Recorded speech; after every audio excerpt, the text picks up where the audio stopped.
Law 5. So much depends on reputation. Guard it with your life. Judgment. Reputation is the cornerstone of power. Through reputation alone, you can intimidate and win. Once it slips, however, you are vulnerable and will be attacked on all sides. Make your reputation unassailable. Always be alert to potential attacks and thwart them before they happen. Meanwhile, learn to destroy your enemies by opening holes in their own reputations. Then stand aside and let public opinion hang them. Observance of the law. During China's War of the Three Kingdoms, AD 207 to 65, the great general Zhuge Liang, leading the forces of the Shu kingdom, dispatched his vast army to a distant camp while he rested in a small town with a handful of soldiers. Suddenly, sentinels hurried in with the alarming news that an enemy force of over 150,000 troops under Sima Yi was approaching. With only 100 men to defend him, Zhuge Liang's situation was hopeless. The enemy would finally capture this renowned leader. Without lamenting his fate or wasting time trying to figure out how he had been caught, Liang ordered his troops to take down their flags, throw open the city gates, and hide. He himself then took a seat on the most visible part of the city's wall, wearing a Taoist robe. He lit some incense, strummed his lute, and began to chant.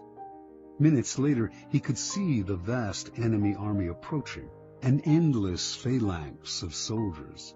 Pretending not to notice them, he continued to sing and play the lute. Soon the army stood at the town gates.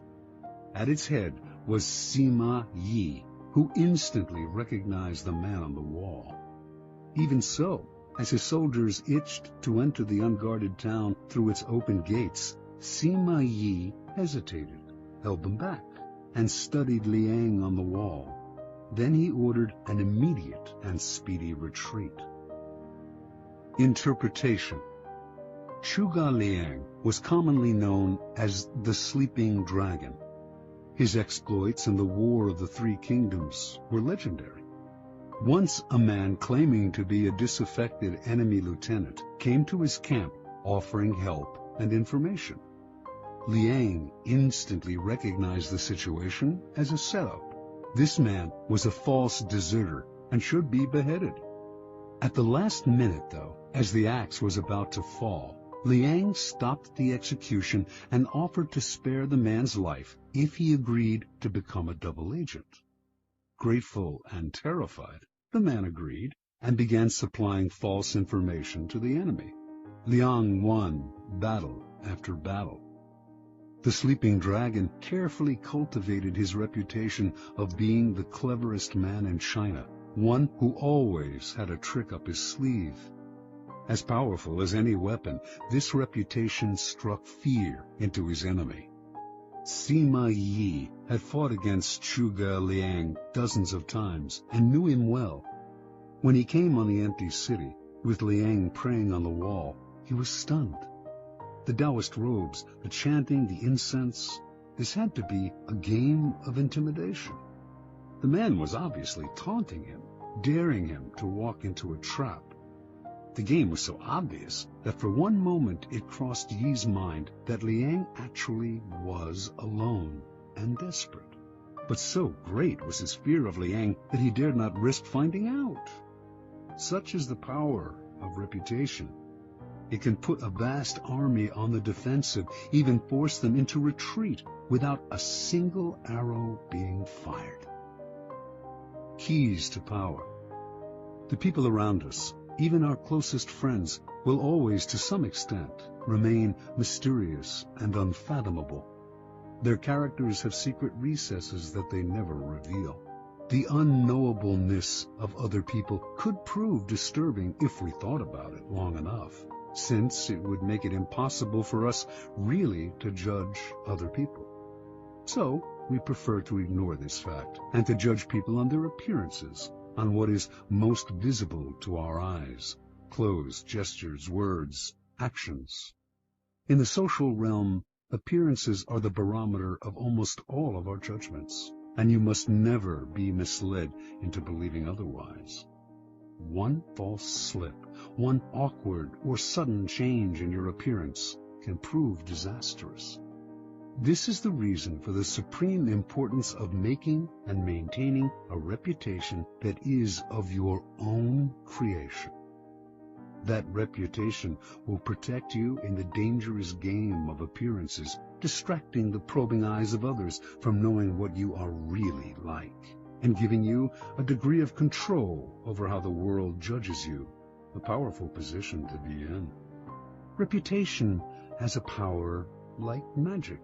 With one stroke of its wand, it can double your strength. It can also send people scurrying away from you. Whether the exact same deeds appear brilliant or dreadful can depend entirely on the reputation of the doer. In the beginning, you must work to establish a reputation for one outstanding quality, whether generosity or honesty or cunning. This quality sets you apart and gets other people to talk about you.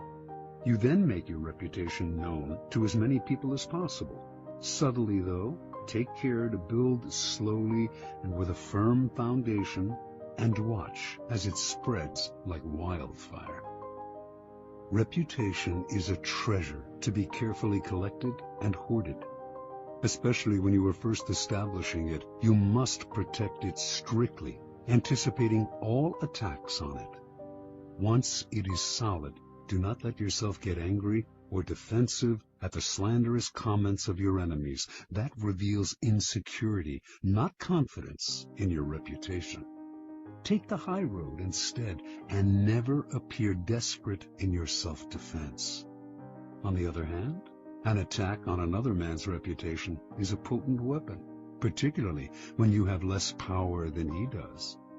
He has much more to lose in such a battle, and your own thus far small reputation gives him a small target when he tries to return your fire.